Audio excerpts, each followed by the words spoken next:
Mark సువార్త 8వ అధ్యాయము 1 నుండి 10వ వచనం వరకు. Mark chapter 8 versus 1 through 10. ఆ దినములలో మరి ఒకసారి బహుజనులు కూడి రాగా వారికి తిననేమియు లేనందున యేసు తన శిష్యులను తన యొద్దకు పిలిచి, జనులు నేటికి 3 దినముల నుండి నా యొద్దనున్నారు. వారికి తిననేమియు లేనందున నేను వారి మీద కనికరపడుచున్నాను. నేను వారిని ఉపవాసముతో తమ ఇండ్లకు పంపివేసిన ఎడల మార్గములో మూర్ఛపోవుదురు. వారిలో కొందరు దూరము నుండి వచ్చి ఉన్నారని వారితో చెప్పాను. అందుకు ఆయన శిష్యులు, ఈ అరణ్య ప్రదేశంలో ఒకడెక్కడి నుండి రొట్టెలు తెచ్చి వీరిని తృప్తిపరచగలడని ఆయనను అడిగిరి. ఆయన, మీ వద్ద ఎన్ని రొట్టెలున్నవని వారిని అడగగా వారు 7 అనిరి.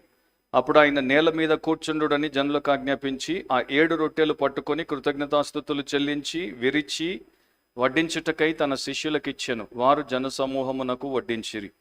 కొన్ని చిన్న చేపలు కూడా వారి యొద్దనుండగా ఆయన ఆశీర్వదించి వాటిని కూడా వడ్డించుడని చెప్పెను. వారు భోజనము చేసి తృప్తి పొందిన మీదట మిగిలిన ముక్కలు 7 గంపల నిండా ఎత్తిరి. భోజనము చేసిన వారు ఇంచుమించు 4,000 మంది. వారిని పంపివేసిన వెంటనే ఆయన తన శిష్యులతో కూడా దోణి ఎక్కి దల్మనూతా ప్రాంతములకు వచ్చెను.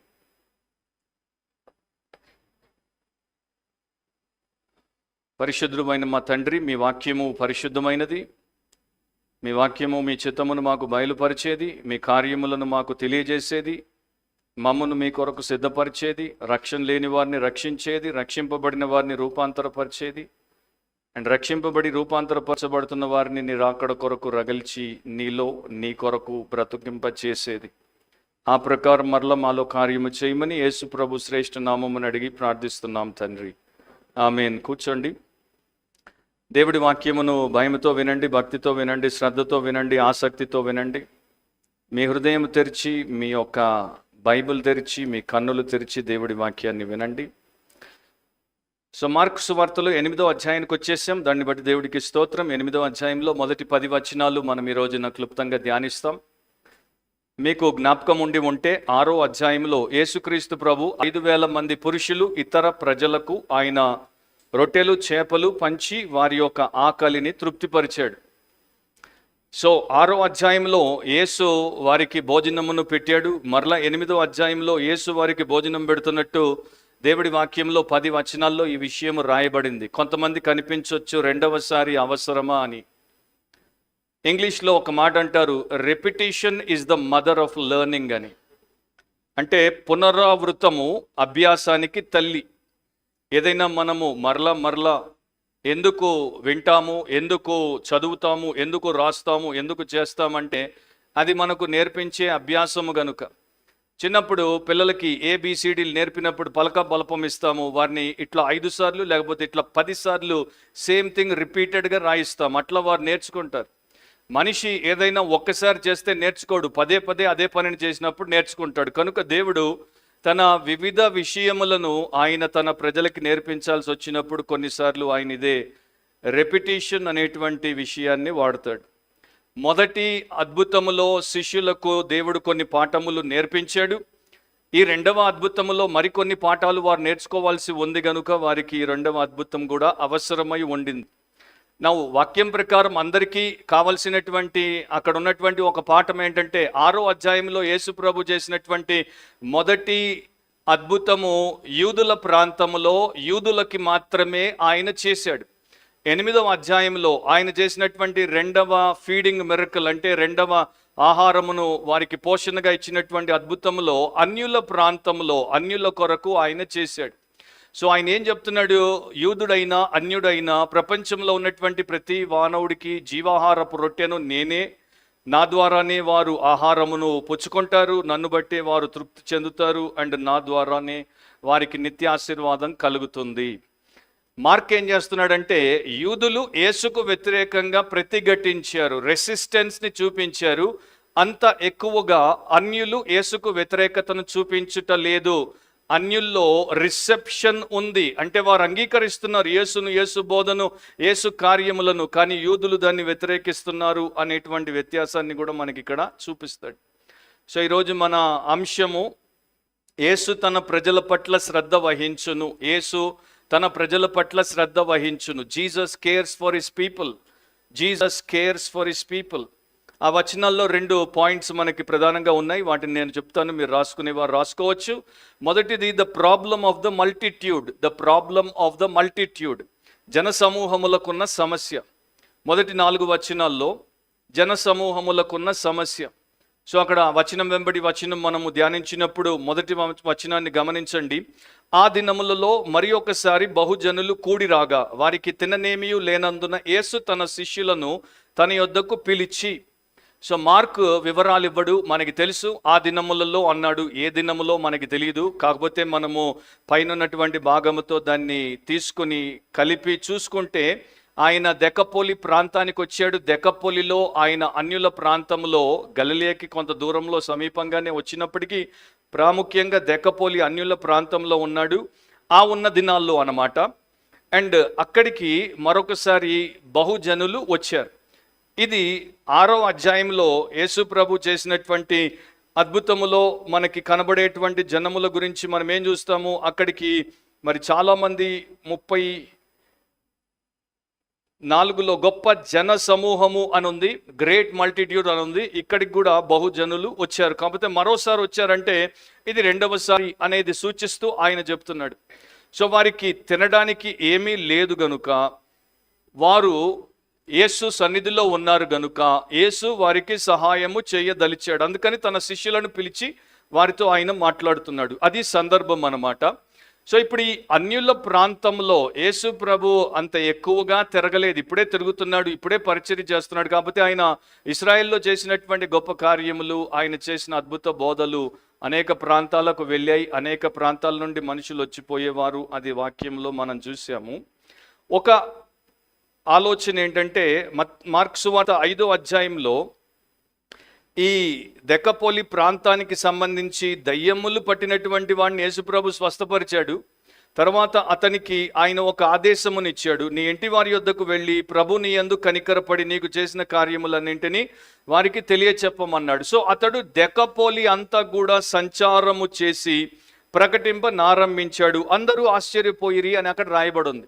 సో ఈ ఒక్క వ్యక్తి, అనామకుడైనటువంటి వ్యక్తి యేసు యొక్క ఆదేశాన్ని ఎంత శ్రద్ధాశక్తితో భక్తితో పాటించాడంటే దెకపొలి 10 పట్టణాలకు ఒక్కడు పోయి ప్రకటించాడు. ఈ రోజున ఒక్క పట్టణంలో 1,00,000 మంది క్రైస్తవులుండి ప్రకటించలేకపోతున్నారు. అది క్రైస్తవ్యానికి ఉన్నటువంటి దుస్థితి.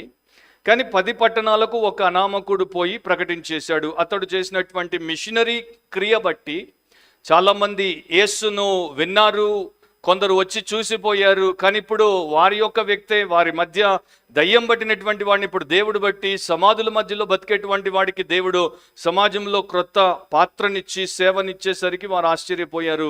సో వారందరూ కూడా యేసు దగ్గరికి వచ్చి ఉండొచ్చు, మాకు కూడా ఆయన అట్లాంటి కార్యము చేస్తాడు అని.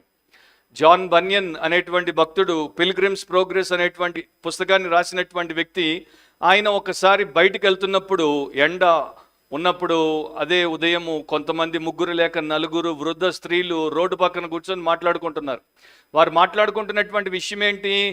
దేవుడు వారికి మారు మనసు అనుభవము దయచేశాడు. దేవుడు వారిని క్రొత్త జన్మ అనుభవంలోనికి తీసుకుని వచ్చాడు. సో వారి హృదయంలో దేవుడు చేసినటువంటి కార్యమును బట్టి వారు ఎంతో సంతోషముతో ఒకరితో ఒకరు చెప్పుకుంటుంటే దారిన పోయేటువంటి జాన్ బన్యన్ చెవుల్లో ఆ మాటలు పడ్డాయి. అవి ఆయన రక్షణకు కారణమయ్యాయి. సో వారెవరో ఈయనకి తెలియదు, ఈయనెవరో వారికి తెలియదు, కానీ ఆ ప్రకారం రక్షించబడ్డాడు. తర్వాత ప్రపంచానికి దేవుడు ఆయన దీవెనగా మార్చాడు. సో ఒక వ్యక్తి జీవితంలో దేవుడు చేసిన కార్యం ఇంకా ఎంతమందికి మేలు చేయగలదు అనేది ఇక్కడ మనము చూడొచ్చు. ఈ 2వ ఫీడింగ్ మిరకల్లో, 2వ పోషణ అద్భుతంలో మనకేం కనబడుతుంది? మరొకసారి మార్కు సువార్తికుడు అందరికీ తెలియజేస్తున్నాడు, యేసుక్రీస్తే మెస్సియా, ఆయనే లోక రక్షకుడు, ఆయనే అధికారం ఉన్నటువంటి దైవ ప్రతినిధి, ఆయనే దైవ మానవుడు. 2వది ఆయన కనికరం కలిగినటువంటి కాపరి. ఇప్పటిదాకా మనల్ని పాలించినటువంటి రాజులు, మనల్ని పాలించినటువంటి సామ్రాజ్యాలు, మనల్ని పాలించినటువంటి ప్రభుత్వ అధికారులు, వీరెవ్వరు కూడా మన మీద కనికరం చూపలేదు. వారందరూ వారి స్వార్థం కోసం మనల్ని వాడుకున్నారు. కానీ ఈయన నిస్వార్థపరుడైనటువంటి కనికరముతో కూడిన కాపరి, ఈయన మన క్షేమం కోసం మన యొద్దకు వచ్చాడు అనేది వారికి నేర్పడం. 2వ వచనాన్ని గమనించండి. 2వ వచనంలో జనులు నేటికి 3 దినముల నుండి నా యొద్దనున్నారు, వారికి తిననేమీ లేనందున నేను వారి మీద కనికరపడుచున్నాను. ఇవి యేసుప్రభు పలికినటువంటి మాటలు. సో 2 సార్లు ఆ 2 వచనాల్లో మనకేం చూపబడింది? వారికి తిననేమియు లేనందున, వారికి తిననేమియు లేనందున. సో యేసు ప్రభుతో ఆ జనాలు 3 దినాలు ఉన్నారు. అండ్ వారు యేసు ప్రభుతో 3 దినాలు ఉన్నప్పుడు ఇక్కడ మార్కు మనకేమి వివరాలు ఇవ్వడు. కాకపోతే ప్రధానంగా యేసు వారికి బోధిస్తున్నాడు. పరిశుద్ధమైన పర సంబంధమైనటువంటి బోధ ఆయన చేస్తుంటే వారు 3 దినాలు అంతా మర్చిపోయి ఆయనతో వండిపోయారు. వారు ఆహారాన్ని తెచ్చుకుంటే ఒక పూటకు సరిపోయిందో లేకుండా పోయిందో మనకి తెలియదు. ఉపవాసం అని యేసు అన్నాడంటే వారు ఏమీ ఏర్పాటు లేకుండా వచ్చి వండొచ్చు. 3 దినాలు కూడా వారు ఆహారము లేకుండా యేసుతో వండొచ్చు. ఆయన యొక్క మాటలు విని వండొచ్చు. సో యేసు ప్రభు ఏం గమనించాడు ఇక్కడ? ఆయన ప్రతిదీ గమనిస్తాడు. ఆయన ఆ ప్రజలు ఎప్పుడొచ్చారో, ఏ సమయాల్లో తనతో ఉన్నారో, ఎంతకాలం ఉన్నారో గమనించాడు. సో ఆయనే అంటున్నాడు 3 దినాలు నాతో ఉన్నారు. సో ఈ 3 దినాలు మనమందరము తీసుకునేటువంటి క్యాలెండర్ దినాలా లేకపోతే యూదులు లెక్క పెట్టేటువంటి దినాలా మనకి వివరం లేదు. కాకపోతే 3 దినాలు జనరల్గా మనం తీసుకుంటే 3 దినాలు వారు ఆయనతో ఉన్నారు. ఎందుకంటే వారు అవసరంలో ఉన్నారు. ఆయన వారికి ఏదో రకంగా అవసరము అనేది, వారికి సంపూర్ణంగా సత్యము తెలియకపోయినా ఆయన మాకు కావాలి అనేటువంటి కాంక్షతో వారు ఉన్నారు. అండ్ ఆయన వారి యొక్క నిజమైనటువంటి అవసరత ఏంటో చూశాడు. అందుకనే వారి మీద ఆయన కనికరపడ్డాడు. నా ప్రియ క్రైస్తవ సహోదరి సహోదరులారా, ఒకటి గుర్తుపెట్టుకోవాలి. వీరు ఇంకా రక్షించబడకుండా అన్యులుగా ఉన్నప్పుడు దేవుడితో వీరికి 3 దినాలు గడపడం కష్టం అవ్వలేదు. 3 దినాలు దేవుడితో గడపడం వారికి ఆయాసం అనిపించలేదు. 3 దినాలు దేవుడితో గడపడం వారికి అలసట అనిపించలేదు, వారికి భారం అనిపించలేదు, విసుగు పుట్టలేదు. వారు 3 దినాలు ఉన్నారు. 10వ వచనంలో 9వ వచనంలో ఆయన వారిని పంపేస్తే పోయారే తప్ప ఆయన పంపకపోతే వారు ఇంకా ఉండేవారు అక్కడ. నేను ఒక క్రైస్తవ విశ్వాసిగా, సేవకుడిగా 35 ఏళ్లుగా గమనించింది ఏంటంటే, చాలా తక్కువ మంది దేవుడితో ఎక్కువ సమయం గడుపుతారు. దేవుడితో ఎక్కువ సమయం గడిపేది తక్కువ. అది చర్చిలో అవ్వచ్చు, మీటింగ్లో అవ్వచ్చు, రిట్రీట్లో అవ్వచ్చు, ఫ్యామిలీలో అవ్వచ్చు, డైలీ వారి యొక్క వారి యొక్క అనుదిన విషయాల్లో అవ్వచ్చు. దేవుడితో ఎక్కువ సమయం గడిపేవారు తక్కువ, లోకముతో ఎక్కువ సమయం గడిపేవారు ఎక్కువ. మళ్ళా వీరు ప్రార్థనా పరులే, మళ్ళా వీరు బైబిల్ చదివేవారే, మళ్ళా వీరు పరిశుద్ధులే, మళ్ళా వీరు పరసంబంధులే, మళ్ళా వీరు నిత్య జీవానికి వారసులే. మరి ఇవన్నీ వీరికి ఇవ్వబడిన తర్వాత కూడా దేవుడితో ఎక్కువ సమయం గడపాల్సింది. దేవుడితో ఎక్కువ సమయం గడపకుండా ఒకప్పుడు పుట్టినప్పటి నుండి రక్షణ పొందేంత వరకు వీరు దేవుడికి దూరస్తులు, ఇప్పుడు సమీపస్తులు. దేవుడికి సమీపస్తులై దేవుడికి సమీపంగా ఎక్కువ సమయం గడపకుండా దేవుడికి దూరస్తులుగా లోకంలో ఎట్లా బ్రతుకుతున్నారు? మీరు అట్లా ఉంటే మీ గురించి ఆలోచించండి. పేరేమో దేవుడికి సమీపస్తులు, దేవుడికి దూరస్తులుగా బ్రతికితే అది వేషధారణ అవుతుంది. మన చర్చ్ గురించే చెప్తాను, ప్రపంచం గురించి చెప్పాల్సిన అవసరం లేదు. మన చర్చిలో ఒక ఆదివారం ప్రభు దినం 7 రోజులకు ఒకసారి, అంటే నెలకి 4 సార్లు 8 గంటల నుండి 10:30, దాని తర్వాత బ్రేక్ఫాస్ట్, ఫెలోషిప్ అరగంట, లేకపోతే కొందరు గంట, 11:30, 8 నుండి 11:30 అంటే 3:30 గంటలు, ఎక్కువ శాతం 3 గంటలే. 3 గంటలు ఈ సంఘంలో దేవుడి ప్రత్యక్షమైనటువంటి సన్నిధి ఉన్నటువంటి సంఘంలో, సంఘము మధ్య ఆయన సజీవుడు, సార్వభౌముడు సంచారము చేస్తున్నాడు. ఆయనతో గడపలేకుండా ఉన్నారంటే మీ పాస్టర్గా మీరు రోజు దేవుడితో ఎంత సమయం గడుపుతున్నారు అన్నది నేను లెక్కగట్టడం పెద్ద విషయమా? 8 గంటలకు ఇట్లా బొట్టాబొట్టిగా వస్తారు, వేగంగా పరిగెత్తుకుంటూ వస్తారు. 10:30కి కొందరు తినకుండా పోతారు, 11 గల్లా కొందరు డబడబా మింగేసి వెళ్ళిపోతారు. అంటే వారానికి ఒక్కసారి వచ్చేటువంటి వారు 3 గంటలు కూడా దేవుడి ప్రత్యక్ష సన్నిధిలో సంఘముతో ఉండలేక వారమంతా పాపిష్టి దౌర్భాగ్యపు లోకంలో బ్రతుకుతున్నారంటే వారిని క్రిస్టియన్స్ అనొచ్చా? యేసు గమనించాడు, వీరు నాతో 3 దినాలు ఉన్నారు. వీరు నాతో 3 దినాలు ఉన్నప్పుడు వారి పనులన్నీ పక్కన పెట్టారు, వ్యాపకాలు పక్కన పెట్టారు, వ్యసనాలకు దూరంగా ఉన్నారు. వారు వారి యొక్క అవసరాన్ని గుర్తించలేదు. 4,000 మంది, ఎన్ని మరుగుదొడ్లు ఉండుంటాయి? ఆ రోజుల్లో మరుగుదొడ్లు లేవులేండి అనొచ్చు మీరు, కరెక్టే. ప్రపంచమంతా కూడా మరుగుదొడ్డే. సరే, అక్కడ అరణ్య ప్రదేశం, అక్కడ ఏమీ కొట్లు ఉండవు. ఇప్పుడు ఎక్కడికి పోయినా కూడా, ఏ పుణ్యక్షేత్రానికి, ఏ మతానికి సంబంధించిన పుణ్యక్షేత్రానికి పోయినా కూడా 2 ఉంటాయి: బస చేయడానికి హోటల్, భోజనం చేయడానికి హోటల్. అవేవి లేవు అక్కడ. అంటే వారన్నీ మర్చిపోయి దేవుడితో ఉన్నారు. అండ్ ఇదే చర్చిలో కొంతమంది ఉంటారు, ఉదయం 6:30కే వచ్చేస్తారు. అక్కడ ఇంకా మనం షటర్ తీయక ముందే రెడీగా ఉంటారు మెట్ల మీద. అండ్ వాళ్ళు 1 గంటకు 2 గంటలకి నేను ఎప్పుడైతే పోతుంటానో, నా ఎల్డర్స్ మేము ఎప్పుడైతే చివరికి లాక్ వేసి పోతుంటామో అప్పుడు వారు పోతారు. నా ప్రశ్న ఏంటంటే, కొందరు 6:30, 7కి వచ్చి 2 o'clock దాకా దేవుడి సన్నిధిలో ఉండి మేము పోయి లాక్ వేసినప్పుడు పోతున్నప్పుడు మిగతా వారు ఎందుకు అట్లా ఉండలేకపోతున్నారు? మీకు అంత అర్జెంట్ పని ఏముంది సండే ఇంటికి పోయి చేయాల్సింది? దేవుడి కన్నా ముఖ్యమైనటువంటి వ్యక్తి ఎవడైనా ఉన్నాడా మిమ్మల్ని కలవడానికి? దేవుడి సేవలో ఉన్నటువంటి భాగ్యం కన్నా మరొక భాగ్యం ఏదైనా ఉందా మీకు లోకంలో? అలాంటి మీరు రేపు పరలోకానికి రావచ్చా? రానివ్వాలా దేవుడు మిమ్మల్ని పరలోకానికి? ఎంత తేడానో చూడండి. 3 దినాలు వీరు యేసుతో ఉన్నారు, వీరికి బోర్ అనిపించలేదు, వీరు నిద్రపోలేదు. అండ్ వీరికి చైర్స్ కూడా లేవు, కుషన్డ్ చైర్స్ కాదు, ఇట్లాంటి చైర్స్ కూడా లేవు. ప్రసంగము చేస్తున్నాడు ఆయన, వారు వింటున్నారు.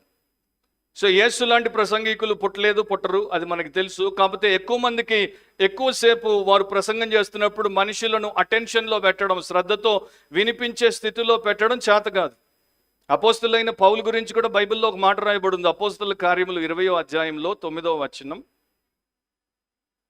అప్పుడు ఐతుకు అను ఒక యవనస్తుడు కిటికీలో కూర్చుండి గాఢ నిద్రపోయి పౌలు చాలాసేపు ప్రసంగించుచుండగా నిద్రాభారము వలన జోగి 3వ అంతస్తు నుండి క్రింద పడి చనిపోయిన వాడై ఎత్తబడిను.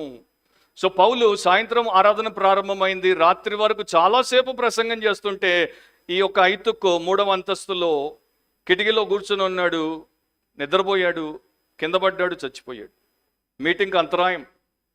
పౌలు మరలా ప్రసంగం ఆపి కిందకి పోయి అతన్ని చావు నుండి తిరిగి లేపి పైకి వచ్చి మళ్ళా ప్రసంగం చేయాల్సి వచ్చింది. సో మనము దేవుడిని మనం ఎలా చూడాలో అలా చూస్తే, దేవుడితో ఎలా ఉండాలో అలా మనం ఉంటే దేవుడు మనల్ని ఎప్పుడు కూడా నిరాశపరచడు. వీరు 3 దినాలు ఆయనతో ఉన్నారు గనుక ఆయన వీరి అవసరాన్ని గుర్తించాడు, వీరిని నిరాశపరచలేదు, వీరిని ఖాళీ కడుపులతో పంపలేదు. వీరి యొక్క అవసరతను తీర్చాడు, వీరికి కావాల్సింది ఇచ్చాడు, అడిగిన దానికన్నా అత్యధికముగా చేశాడు, వారిని పంపించాడు. సో మనము ప్రభువును అరణ్యములో అనుసరిస్తే ఆయన కొరకు లోకము దేన్ని విలువైనదిగా ఎంచుతుందో దాన్ని వదులుకోవడానికి మనం ఇష్టపడితే, జాగ్రత్తగా వినండి నా మాటలు, ప్రతి పదం వినండి జాగ్రత్తగా. లోకము దేనికి విలువనిస్తుందో దాన్ని వదులుకోవడానికి నీవు దేవుని కొరకు అరణ్యానికి వెళ్ళడానికి సిద్ధపడితే, చట్టబద్ధమైన అంటే లెజిటిమేట్ ఆనందాలను వదులుకోవడానికి నీవు నీ శరీరానికి లోబడకుండా, మనసుకు లోబడకుండా, నీ ఆశయాలకు లోబడకుండా దేవుని సన్నిధానానికి నీవు పోతే, నిన్ను గురించి నీవు మర్చిపోతే ఆయన నీ యొక్క ప్రతి అవసరాన్ని నీవు తీర్చుకునేదానికన్నా, లోకము తీర్చేదానికన్నా అత్యధికంగా తీరుస్తాడు. నీవెక్కడ నష్టపోవు. కానీ మనం అట్లా అవ్వాల్సిన అవసరం ఉంది. సో 3 దినాలు అంటే సివియర్ ప్రాబ్లం అనమాట. 3 దినాలు వారు 3 పూటలు 9 సార్లు వారు భోజనం చేయకుండా యేసు ప్రభుతో ఉన్నారు. వారికి ఆహారం అవసరం. ఆ సమయంలో ఆత్మీయ ఆహారం పెట్టాడు, ఆత్మను బహుగా పోషించాడు. ఇప్పుడు భౌతిక ఆహారం వారికి అవసరము, భౌతిక ఆహారాన్ని కూడా ఆయనే పెట్టాలి. సో ఆయన కనికరపడ్డాడు. ఈ లోకాన్ని మీరు ఒకవేళ తీసుకుంటే లోకము ఒక అరణ్యము, లోకము ఒక ఎడారి. ప్రతి మానవుడి పరిస్థితి ఈ 4,000 మంది లాగానే ఉంది. వారు ఆత్మ సంబంధమైనటువంటి ఆకలితో అలమటిస్తున్నారు. వారికి లోకం ఏమీ పెట్టలేదు. పాపము కేవలం వారిని ఇది అది అని ఎండమావులాగా దాని యొక్క సుఖాలను చూపిస్తుంది కానీ తృప్తి పరచదు. లోకము అనేక విషయాల చేత వారిని ప్రలోభ పెడుతుంది కానీ అది ఒక ఎడారి, అది వారిని తృప్తిపరచలేదు. యేసు మాత్రమే వారిని తృప్తిపరచగలడు. సో ఒకడు యేసు లేకుండా లోకపు ఎడారిలో ఎప్పుడూ కొరతను కలిగే ఉంటాడు. సో అలాంటి వ్యక్తి ఎప్పుడైతే నేను అవసరంలో ఉన్నాను, నేను అన్నిటికీ దూరంగా ఉన్నాను, అంధుడనై ఉన్నాను, నేను బలహీనుడనై ఉన్నాను, నాకు దేవుడి నుండి సహాయం కావాలనుకుంటాడో అప్పుడు దేవుడు వాడికి సహాయం చేస్తాడు. ఇప్పుడు నేను ఎక్కువ సిమిలారిటీస్ అండ్ డిఫరెన్సెస్ 6వ అధ్యాయంలో ఆయన చేసిన మొదటి అద్భుతానికి, 8వ అధ్యాయంలో ఆయన చేసిన 2వ అద్భుతానికి ఏవైతే ఉన్నాయో అవన్నీ నేను చూపించదలుచుకోలేదు. మీరు స్టడీ చేయండి, చూసుకోండి. సో ఇక్కడ 6వ అధ్యాయంలో శిష్యులు వారి యొక్క అవసరాన్ని గురించి యేసుప్రభుకి చెప్తారు. 8వ అధ్యాయంలో యేసుప్రభు వారి యొక్క అవసరాన్ని శిష్యులకి చెప్తాడు. 6వ అధ్యాయంలో వారు ఒకరోజే ఉన్నారు, 8వ అధ్యాయంలో వారు 3 రోజులు ఉన్నారు. 6వ అధ్యాయంలో వారు కాపర్లేని గొర్రెలు అని యూదుల సమూహాలను ఆయన సంబోధించాడు. అండ్ ఇక్కడ ఈ యొక్క లోకస్తులను, వీరికి నేను ఆహారం పెట్టకపోతే వారు మార్గంలో మూర్చబోతారు అని వారి మీద కనికరపడ్డాడు. 3వ వచనాన్ని గమనించండి. నేను వారిని ఉపవాసముతో తమ ఇండ్లకు పంపివేసిన ఎడల మార్గములో మూర్చపోవుదురు. వారిలో కొందరు దూరము నుండి వచ్చి ఉన్నారని వారితో చెప్పెను. సో యేసు ప్రభుకి ఎంత శ్రద్ధో చూడండి. వారు ఉపవాసంతో ఉన్నారు.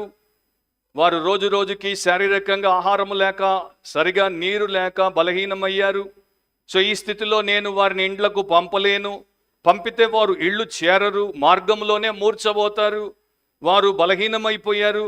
అండ్ వీరిలో కొందరు దూరం నుండి వచ్చారు, అంటే చాలా దూర ప్రాంతం నుండి వచ్చారు. ఆయనకి నువ్వు ఎంత దూరం నుండి వస్తున్నావో కూడా తెలుసు. అపోస్తలుల కార్యములు 17వ అధ్యాయం ప్రకారము ఆయన నీ యొక్క రెసిడెన్స్ ఎక్కడ పెట్టాలో ఆ బౌండరీని ఆయనే గీశాడు. సో నీ యొక్క ఏరియా ఎక్కడో, నీవెక్కడి నుండి ఆయన దగ్గరికి వస్తున్నావో, వచ్చేటప్పుడు ఆనందంతో వస్తావో దుఃఖంతో వస్తావో ఆయనకి తెలుసు. నన్ను అడుగుతుంటారు, మీ చర్చ్ ఎక్కడ అని. నేను ఈ ఫలానా చోట అని చెప్తాను. అప్పుడు వారున్న ఏరియా గురించి ప్రస్తావించి ఇక్కడ బ్రాంచ్ ఉందా అని అడుగుతారు. అరే చర్చ్ నాది ఇక్కడ ఉంది, దేవుడు ఇక్కడ పెట్టాడు ఈ ప్రాంతంలో, ప్రతి చోట మనం చర్చ్ పెట్టలేం. అండ్ యాక్చువల్గా మంచి లోతైనటువంటి అభ్యాసము, వాక్యమును ఎరిగినటువంటి, చరిత్రను ఎరిగినటువంటి భక్తులు ఏమంటున్నారంటే, ఒకే చర్చిలో 4 సర్వీసులు పెడితే అవి 4 చర్చిలు అవుతాయి, ఒక్క చర్చ్ కాదంటారు. అట్లాంటిది 3 బ్రాంచులు పెడితే అవి 3 వేరు సంఘాలు. ఈ సంఘం దాన్ని మావి అన్నా కూడా దేవుడి దృష్టిలో వేరు అంటారు. ఇక అట్లాంటివి నేను చెప్తే మీరు జుట్టు ఉన్నది కాస్త పీక్కుంటారు. కానీ అవన్నీ బిబ్లికల్. ఇప్పుడు వాదించి సమర్థించేటువంటి సమయం కాదు, వచ్చినప్పుడు చేస్తాను. అట్లాంటప్పుడు నీకు నీ ఇంటి ముందు, నీ ఇంటి వెనక, నీ ఇంటి పైన చర్చ్ కావాలంటే అట్లా. సో దూరము నుండి వారు, యేసు ఉన్న దగ్గరికి మనం పోవాలి, మనం ఉన్న దగ్గరికి యేసుని రప్పించుకోవడం కాదు. అది కూడా స్వార్థమే. అసలు ఒకప్పుడు దేవుడు ఏం చేశాడు, ఇశ్రాయేలు ప్రజలని ఆయన ప్రత్యక్ష గుడారము చుట్టూ పెట్టాడు. 12 గోత్రాలను చుట్టూ పెట్టేశాడు. మధ్యలో అది ఉంటుంది, మీరు చుట్టూ ఉండండి. అదే కాన్సెప్ట్ని మిషనరీలు తెచ్చి ప్రతి దేశంలో, ప్రతి పట్టణంలో వారు చర్చ్ బిల్డింగ్ని కట్టినప్పుడు దాని పక్కనే పాస్టర్ గారు ఇల్లు కట్టారు, చుట్టూ ఆ యొక్క క్రైస్తవుల ఇల్లు కట్టారు. అందుకనే దాన్ని మిషన్ కాంపౌండ్ అన్నారు. సో పొద్దున్న లేస్తే సాయంత్రం దాకా ఇళ్ళు పాస్టర్ గారికి కనపడతాయి. అండ్ పాస్టర్ గారి ఇల్లు పక్కనే దేవుడి యొక్క సంఘము వారికి కనపడుతుంది. ఎప్పుడంటే అప్పుడు లోపలికి వచ్చి బయటికి పోయేవారు. అక్కడే స్కూల్ ఉండేది. కానీ ఇప్పుడు అది వీలు కాదు. ఇప్పుడు ప్రాక్టికల్గా మనకు అట్లాంటిది లేదు. కొన్ని అట్లా ఉన్నా కూడా మెంబర్లు ఎక్కువైపోయేసరికి అంతమందికి చర్చ్ చుట్టూ ఇళ్ళు కట్టించేటువంటి పరిస్థితి లేదు. కానీ దాంట్లో దేవుడు చెప్పేది ఏంటంటే, సంఘానికి దగ్గరగా ఉండండి, మీరే ఆ సంఘం అయి ఉన్నారు.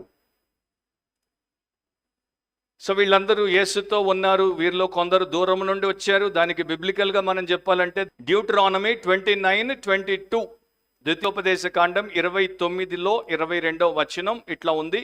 కాబట్టి మీ తరువాత పుట్టు మీ సంతతి వారును, దూరదేశము నుండి వచ్చు పరదేశులను, సమస్త జనములను, ఆ దేశం యొక్క తెగుళ్లను యెహోవా దాని మీదికి తెప్పించిన సంకటములను చూచి. సో యూదులు మాత్రమే కాకుండా దూరదేశం నుండి వచ్చే పరదేశులు కూడా దేవుడి దగ్గరికి, సమస్త దినములు ఆయన దగ్గరికి వస్తారు అనేది చెప్పబడింది. పేతురు పెంతెకోస్తు దినాన్న ప్రసంగం చేసినప్పుడు అపోస్తలుల కార్యములు 2వ అధ్యాయం 39వ వచనంలో ఆయన దగ్గరికి వచ్చినటువంటి వారికి ఇట్లా చెప్తున్నాడు, ఈ వాగ్దానము మీకును మీ పిల్లలకును దూరస్తులకు అందరికీ, అనగా ప్రభు అయిన మన దేవుడు తన యొద్దకు పిలిచిన వారికి అందరికీ చెందునని వారితో చెప్పింది. సో దూరస్తులందరికీ కూడా ఈ వాగ్దానం కేవలం యూదులకు మాత్రమే, యూదుల పిల్లలకు మాత్రమే కాదు, అన్యులందరికీ కూడా ఈ వాగ్దానం. అపోస్తలుల కార్యములు 22వ అధ్యాయం 21వ వచనంలో పౌలు అంటాడు, అందుకు ఆయన వెళ్ళుము, నేను దూరముగా అన్య జనుల యొద్దకు నిన్ను పంపుతున్నానని నాతో చెప్పాను. సో అన్య జనుల దగ్గరికి పౌలును పంపాడు. ఎఫెసీ పత్రిక 2వ అధ్యాయం 17లో వాక్యం ఇట్లా చెప్తోంది, మరియు ఆయన వచ్చి దూరస్తులైన మీకును, ఎవరు దూరస్తులు ఇక్కడ? ఎఫెసీయులు దూరస్తులు, సమీపస్తులైన వారికిని, వారెవరు? యూదులు, సమాధాన సువార్తను ప్రకటించి. సో సమీపస్తులైన యూదులకి సువార్త ప్రకటించబడింది, దూరస్తులైనటువంటి అన్యులకు, ఎఫెసీయులకు సువార్త ప్రకటించబడింది. అందరినీ కూడా, ఉభయులను కూడా దేవుడు తనతో ఏకము చేసుకున్నాడు. సో ఆయన కనికరమే ఆయన్ని పరలోకము నుండి ఈ లోకానికి తీసుకుని వచ్చింది. అండ్ ఆయన యొక్క కనికర కార్యములో యేసుక్రీస్తు తన శిష్యులకు పార్ట్నర్స్నిగా చేసుకున్నాడు, అంటే వారిని భాగస్వాములుగా చేసుకున్నాడు. సో ఈ బాధ్యత ఆయన చేసినప్పుడు చేశాడు, వెళ్ళిపోయాడు. ఇప్పుడు మనకిచ్చాడు, సంఘానికి చెప్తున్నాడు వారికి ఆహారం పెట్టండి అని. 4వ వచనాన్ని గమనించండి. అందుకు ఆయన శిష్యులు ఈ అరణ్య ప్రదేశంలో ఒక్కడెక్కడ నుండి రొట్టెలు తెచ్చి వీరిని తృప్తిపరచగలడని ఆయనను అడిగిరి. సో లాజికల్ క్వశ్చన్ కదా అది. ఈ అరణ్య ప్రదేశంలో 4,000 మందికి ఒకడు ఎక్కడి నుండి రొట్టెలు తెచ్చి పెడతాడు? 12 మంది మేము ఎక్కడి నుండి రొట్టెలు తెచ్చి పెట్టాలి 4,000 మందికి? అది లాజికలే, కానీ థియలాజికలా? అంటే మానవరీత్యా అసాధ్యం, లోకరీత్యా అసాధ్యం, కానీ దైవరీత్యా అసాధ్యమా? సో ఇక్కడ దేవుడు ఏం చేస్తున్నాడంటే సంఘానికి ఒక పెద్ద బాధ్యతనిచ్చాడు. ఆ బాధ్యత ఎంత పెద్దదంటే వారు ఆశ్చర్యపోతున్నారు, ఇది మా వల్ల అవుతుందా? దీన్ని మేము చేయగలమా? మాకన్ని వనరులు ఉన్నాయా? ఇంతమందికి మేము సువార్త ఎట్లా ప్రకటిస్తాం? భారతదేశము 147 కోట్ల మంది జనాభా, దీంట్లో వివిధ భాషలు ఉన్నాయి, వివిధ మతాలు ఉన్నాయి, వివిధ సంస్కృతులు ఉన్నాయి, వివిధ ఆటంకాలు ఉన్నాయి. మా వల్ల అవుతుందా? వీరందరికీ మేము ఆత్మ సంబంధమైనటువంటి ఆహారం పెట్టగలమా?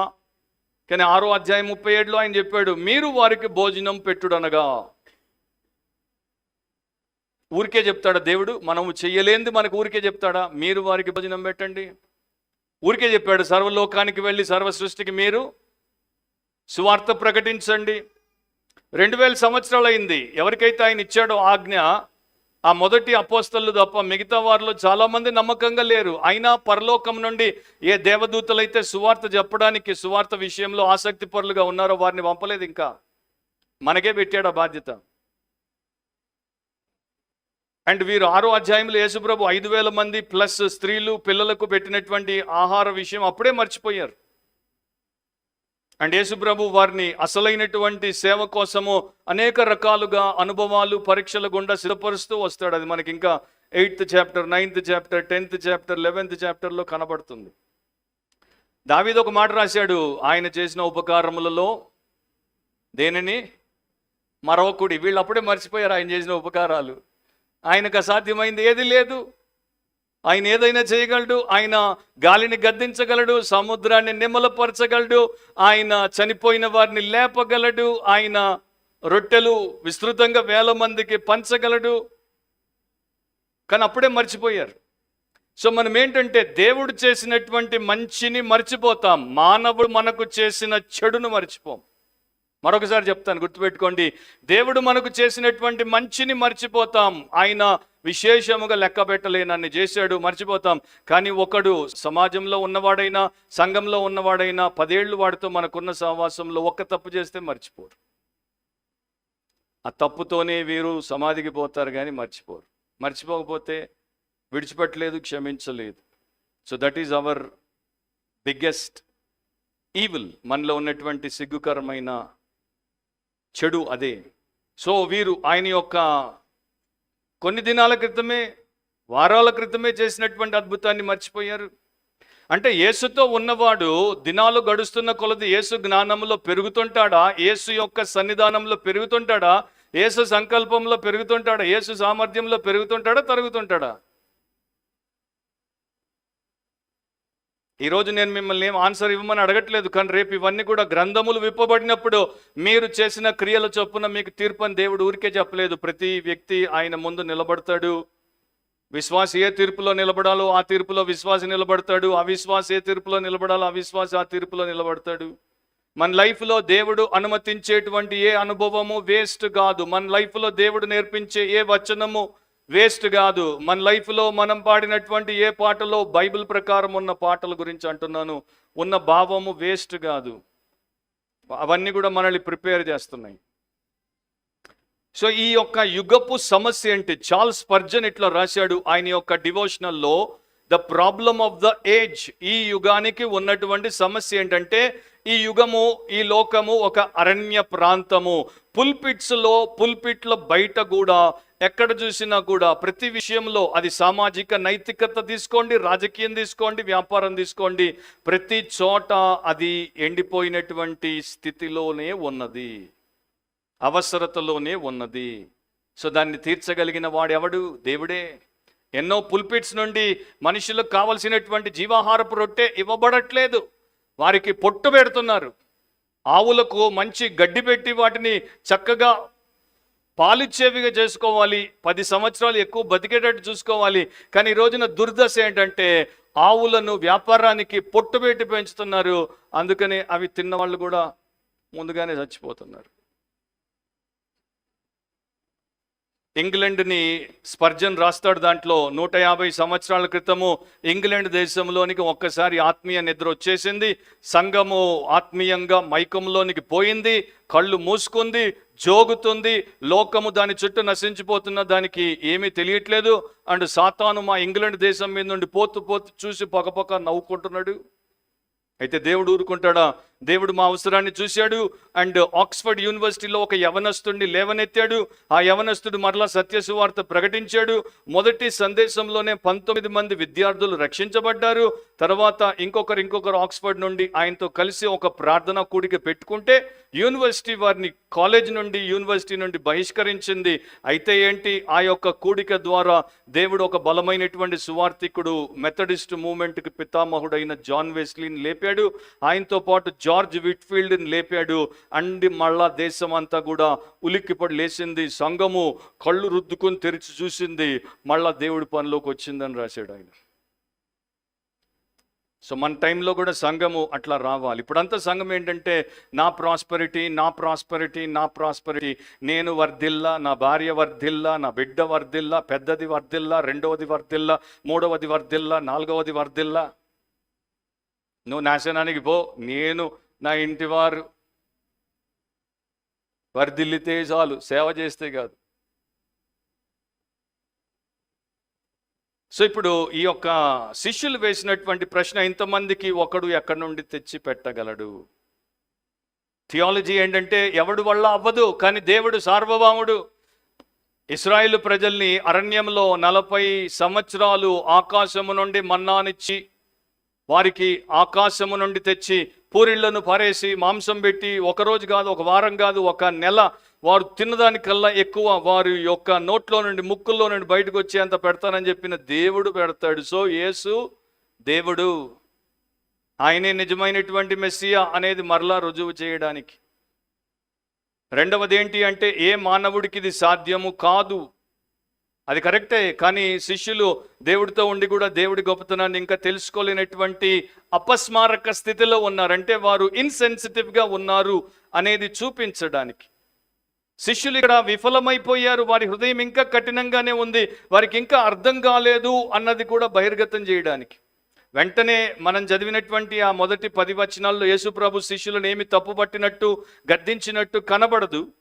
కానీ అదే అధ్యాయంలో మీరు ఒకవేళ 17వ వచనం నుండి 21వ వచనం వరకు చూస్తే, యేసు అది ఎరిగి మన యొద్ద రొట్టెలు లేవే అని మీరెందుకు ఆలోచించుకొనుచున్నారు? మీరు ఇంకను గ్రహింపలేదా, వివేచింపలేదా? మీరు కఠిన హృదయం గలవారై ఉన్నారా? మీరు కన్నులుండి చూడరా, చెవులుండి వినరా, జ్ఞాపకము చేసుకొనరా? నేను ఆ 5,000 మందికి 5 రొట్టెలు విరిచి పంచి పెట్టినప్పుడు మీరు ముక్కలు ఎన్ని గంపల నిండా ఎత్తితురని వారిని అడిగాను. వారు 12 అని ఆయనతో చెప్పిరి. ఆ 4,000 మందికి 7 రొట్టెలు నేను విరిచి పంచి పెట్టినప్పుడు ముక్కలు ఎన్ని గంపల నిండా ఎత్తితురని ఆయన అడుగగా వారు 7 అనిరి. అందుకు ఆయన, మీరు ఇంకను గ్రహింపకున్నారా అని అనెను. సో 2 మిరకల్స్ తర్వాత కూడా వారు గ్రహించలేదు, వారికి జ్ఞాపకం రావలేదు. కనుక ఆయన వారిని అట్లా తప్పుబట్టాడు. అదొక యాంగిల్. ఇంకొక యాంగిల్ని కూడా చూద్దాం. శిష్యులు బహుశా అనుకుని ఉండొచ్చు, యేసు ప్రభువుని మనము ఆపదల మొక్కుల వానిగా తీసుకోవద్దు. ఆ రోజు 5,000 మంది పురుషులకి ఇతరులకి ఆహారం లేకపోతే ఆయన చేశాడు, కనుక ఇక ప్రతిసారి జనాలు వేల సంఖ్యలో వచ్చేసి కూర్చుంటే ఇక ఎప్పుడు చూసినా కూడా న్యాచురల్ మీన్స్ కాకుండా సూపర్ న్యాచురల్ అంటే ప్రతిరోజు ప్రతి విషయంలో యేసు మిరకల్ చేయాలంటే అది దేవుడి యొక్క విధానం కాదు. యేసు వెండర్ ఆఫ్ మిరకల్స్ కాదు. ఆ యొక్క పెద్ద మెషిన్ ఉంటుంది చూడండి, వెండింగ్ మెషిన్లో, దాంట్లో చిప్స్ ఉంటాయి, బిస్కెట్స్ ఉంటాయి, కోక్ ఉంటుంది, జ్యూస్ ఉంటుంది, వాటర్ ఉంటుంది. అట్లాంటి వెండింగ్ మిషన్ కాదు, అడగకూడదు అని అనుకుని ఉండొచ్చు. కొంతమంది ఏమంటారంటే, ఇద్దరు ముగ్గురు పండితులు, వీరు శిష్యులు ఏమి గ్రహించారంటే ఆయన చెయ్యలేడు అన్నది కాదు అక్కడ సమస్య, మేము చాతగాని వారము అన్నది వారి యొక్క సమస్య. మమ్మల్ని అడుగుతున్నాడు, మేము పోయి ఎక్కడి నుండి తెచ్చి పెడతాం, మాకు చేత కాదు. We're powerless, we're incapable, we're not dependable. మా మీద దేవుడు ఆధారపడకూడదు, మాకు చేత కాదు. సో వారు వారి యొక్క ఇన్ఎబిలిటీ గురించి బాగుగా ఎరిగిన వారు అని ఆ స్కాలర్స్ అంటారు. దాంట్లో అర్థం ఉంది, దాంట్లో కూడా పాసిబిలిటీ ఉంది. సో ఒక పిల్లవాడు, విధవరాలు తల్లి అండ్ కొడుకు చిన్నవాడు, వీరిద్దరు చాలా పేదలు. ఇంట్లో ఉన్నదంతా ఆమె తీసి వండి పెట్టేసింది, అయిపోయింది. ఇక చివర కొంత పిండి ఉంటే ఆమె గిన్నె అడుగున ఆ యొక్క తీసే పాత్రతో అట్లా పిండిని తీస్తుంటే, తోడుతుంటే గిన్నె గీక్కుంటుంది అనమాట, కర్ర కర్ర అని. సో బాబు వచ్చి చూసి తల్లితో చెప్పాడు, మమ్మీ ఏం పర్వాలేదు, దేవుడు మనకి నిండుగా పిండి పంపిస్తాడు. సో ఆ మంది, నీకెట్లా తెలుసు దేవుడు మనకి నిండుగా పిండి పంపిస్తాడంటే, వెంటనే ఆ చిన్నోడు ఎంత విశ్వాసంతో దేవుడి మీద ఎంతగా ఆధారపడ్డాడో వాడి మాటల్లోనే తెలియజేస్తూ అన్నాడు, ఎప్పుడైతే గిన్నె అడుగంటిందో, ఎప్పుడైతే పిండి కిందికి వెళ్ళిపోయి నీవు గీకేవో, ఆ గీకుడు దేవుడు విన్నాడు, గిన్నె ఖాళీ అని తెలుసుకున్నాడు, మళ్ళా గిన్నె నింపుతాడు. అండ్ ఆ సాయంత్రానికి గిన్నె నింపాడు దేవుడు. తండ్రిని పిల్లోడు పొద్దున్న బిస్కెట్ కావాలా, చాక్లెట్ కావాలంటే సాయంత్రం తెస్తానని మర్చిపోయి ఇంటికి రావచ్చు. మర్చిపోయావా డాడీ, నువ్వు ఎప్పుడు ఇంతే చెప్తావు? అట్లా మనం ఎప్పుడు హెవెన్లీ ఫాదర్ని అనలేం, ఒక్కసారి కూడా అనలేం. ఆయన చెప్తే చేస్తాడు, కానీ చెప్పాలి ఆయన, చెప్పేవారు ఆగాలి మనం. ఓకే, రెండో పాయింట్ రాసుకునేవారు రాసుకోండి. The provision of the మెస్సాయా, the provision of the మెస్సాయా, Messiah యొక్క సమకూర్పు, మెస్సియా యొక్క సమకూర్పు. 5 నుండి 10 వరకు మనం చూసుకుంటూ వెళ్ళిపోదాం త్వరగా. 5వ వచనాన్ని గమనిస్తే, ఆయన మీ యొద్ద ఎన్ని రొట్టెలు ఉన్నవని వారిని అడగగా వారు 7 అనిరి. సో వారు చేతులు ఎత్తేసారు, మేము ఏమి చేయలేము, చేతగాని వారం అన్నట్టు చెప్పేసేసరికి యేసుప్రభు డైరెక్ట్గా అడిగాడు, మీ దగ్గర ఎన్ని రొట్టెలు ఉన్నాయి?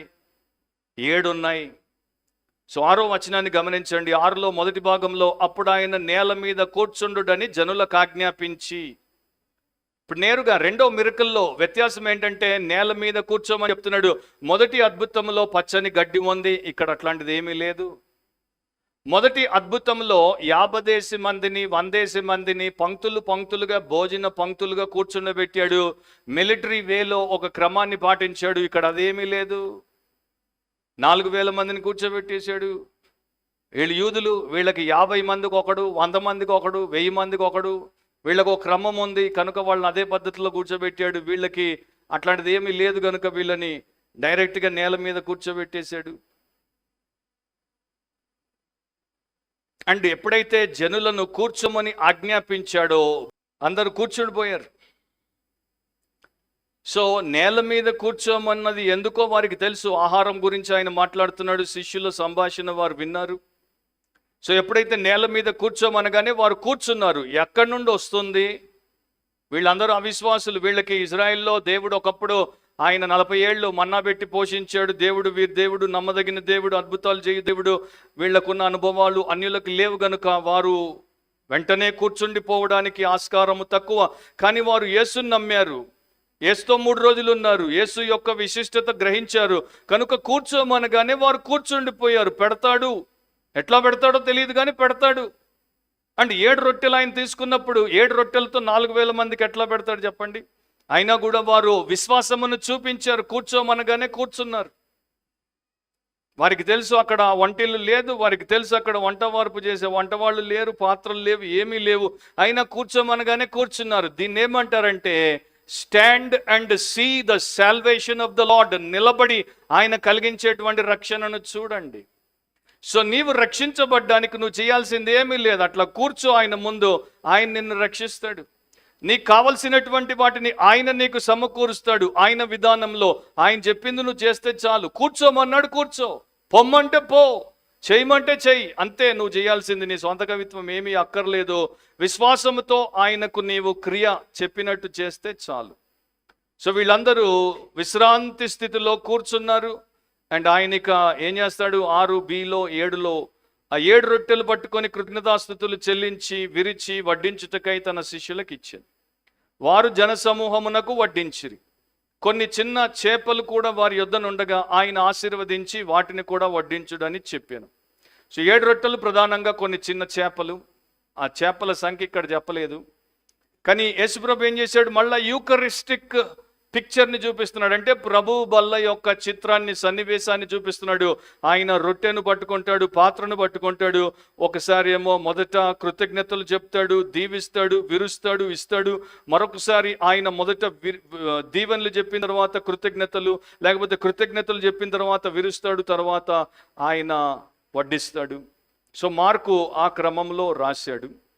ఆ వ్యత్యాసం ఏంటో మీకు కావాలంటే 6వ అధ్యాయంలో, 8వ అధ్యాయంలో, 14వ అధ్యాయంలో శిష్యులతో ఆయన ప్రభు బల్ల భోజనం చేసినప్పుడు ఆ మూడింటిని మీరు పోల్చి చూసుకుంటే మీకు వ్యత్యాసం ఏంటో కనబడుతుంది. కానీ ఆయన ఏం చేశాడు, 7 రొట్టెలు తీసుకున్నాక డైరెక్ట్గా పంచలేదు, దేవుడికి కృతజ్ఞత చెప్పాడు. సో వారి దగ్గర ఉన్నది ఆయన చేతుల్లో పెట్టేశారు. ఆయన చేతుల్లోనికి తీసుకోగానే దీని అంతటికి మూలము దేవాది దేవుడు కనుక ఆయన కృతజ్ఞతలు చెప్పాడు. చెప్పిన తర్వాత వాటిని ఆయన పంచాడు. సో ఇక్కడ పాయింట్ ఏంటంటే, ఆయన శిష్యులముగా, ఆయన ప్రజలముగా, ఆయన యందు విశ్వాసం ఉంచిన వారముగా మన వనరులు చాలా తక్కువ ఉండొచ్చు. Our resources may be very little, చాలా తక్కువ ఉండొచ్చు. కానీ దాన్ని ఆయన చేతుల్లో పెడితే అలాంటి వేల మంది యొక్క అవసరాన్ని ఆయన తీరుస్తాడు. సో మనము ఒక క్రైస్తవ విశ్వాసిగా మారిన తర్వాత నేనెంత కూడబెట్టుకుందునా అన్న ఆలోచన, అన్న తాపత్రయం మన నుండి తగ్గిపోవాలి. నాకు తెలుసు ఒకేసారి పోదని కొందరికి 10 ఏళ్ళు పట్టొచ్చు, కొందరికి 25 ఏళ్ళు పట్టొచ్చు, కొందరికి పోయే కాలం వచ్చి ఆళ్ళు పోతుంది, కానీ అది పోదు. నాకు తెలుసు అది. ఎందుకంటే పెట్టడం అందరికీ రాదు. చేతులు అందరికీ ఉన్నాయి కానీ పెట్టడం అందరికీ రాదు. ఎందుకంటే చేతిని కంట్రోల్ చేసేది హృదయం. హృదయము బిగబట్టుకొని ఉంటే చెయ్యి ఎంత తెలిసినా కూడా ఏమీ రాదు బయటికి. అందుకని నాకు అర్థం కాదు, ఆ దాతృత్వం కలిగిన తండ్రికి పిసినికొట్టు పిల్లలు ఎట్లా పుట్టారో, ఆయన పోలిక ఎక్కడికి పోయిందో. సో మన దగ్గర ఉన్నది ఆయన చేతుల్లో పెడితే ఆయన దాన్ని అనేకులకు వారి యొక్క ఆకలి తీర్చడానికి, అవసరం తీర్చడానికి వాడతాడు. 7 రొట్టెలు ఎవరివో మనకు తెలియదు. వారు ఎన్ని రొట్టెలు తెచ్చుకున్నారో, ఎన్ని మిగిలాయో మనకు తెలియదు. 7 అయితే ఉన్నాయి, వాటిని దేవుడి చేతుల్లో పెట్టేశారు. వారు అనుకోలేదు 7 కదా నాకున్నవి, 3 రోజులు అయింది కదా నేను కూడా తినకుండా, మరి 7 ఇచ్చేస్తే ఎట్లా, నా సంగతి ఏంటి అని ఏడవలేదు. ఇచ్చేశారు 7. ఆయన అడిగాడు మీ దగ్గర ఎన్ని ఉన్నాయని. మన దగ్గర అప్పుడప్పుడు అడుగుతుంటాడు, ఏదైనా ఒక అవసరం తీసుకుని వచ్చినప్పుడు, అవసరత మన ఎదుట ఉన్నప్పుడు, మనం అందుబాటులో ఉండి దానికి మనం ఏదైనా కాంట్రిబ్యూట్ చేయగలిగినప్పుడు అడుగుతాడు, మీ దగ్గర ఎంత ఉంది? నేను ఎందుకు ప్రభువా, పక్కనోడు ఉన్నాడు, వాడు బాగున్నాడు, బలిసినోడు, వాడి దగ్గర. నిన్ను అడిగాడు నీ దగ్గర ఎంత ఉంది అని. వాడు అడగాలని ఆయనకు తెలీదా? తెలుసు ఆయనకి. నీకు ఇచ్చాడు అవకాశం వాడడానికి, నువ్వు పోగొట్టుకుంటే.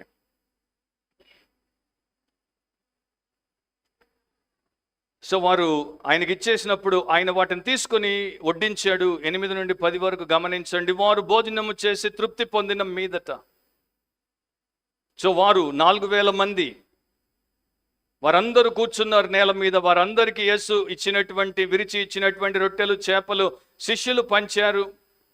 అందరికీ సరిపోయాయి. అందరూ తిని తృప్తి పొందారు. మామూలుగా ఆ రోజున పంచినటువంటి రొట్టె ఒక మనిషికి 3 ఇస్తే తృప్తి కలుగుతుందంట. 3 loaves of bread. సో 4000 అంటే 12,000 loaves ఆయన పంచి ఉండాలి. 12,000 ముక్కలు ఆయన వారికి పెట్టి ఉండాలి. 12,000 వారికి పెట్టిన తర్వాత ఇంకా 7 గంపెళ్ళు మిగిలాయి. ఆ గంప చిన్నది కాదు, పెద్ద సైజ్. అదేంటో కూడా మీకు ఒక మాట చెప్తాను. అయితే అందరూ they were fed to satisfaction. గ్రీక్లో ఎట్లా ఉంటుందంటే, వారు తృప్తి పొందేంత వరకు వారికి వడ్డించబడింది.